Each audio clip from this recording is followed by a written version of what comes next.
இப்படி ஒரு குழந்தைக்கு மருந்தை பழத்துல வைத்து கொடுக்கிறோமோ நேரடியாக தான் சொல்லக்கூடாது. குருவினுடைய துணை கொண்டு பாலதேவராய சுவாமிகள் கவசத்துக்குள்ள மறைத்து வைத்தார். அதுதான் இந்த வார்த்தைகள் எல்லாம்.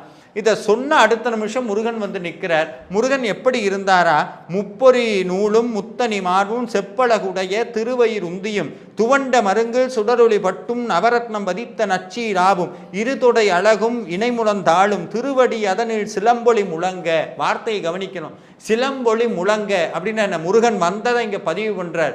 வந்தப்ப எப்படி சத்தம் இருந்துதான்? நக நக நக நக நக நக நகன டிகுகுண டிகுகுண டிகு டிகு டிகுண ரர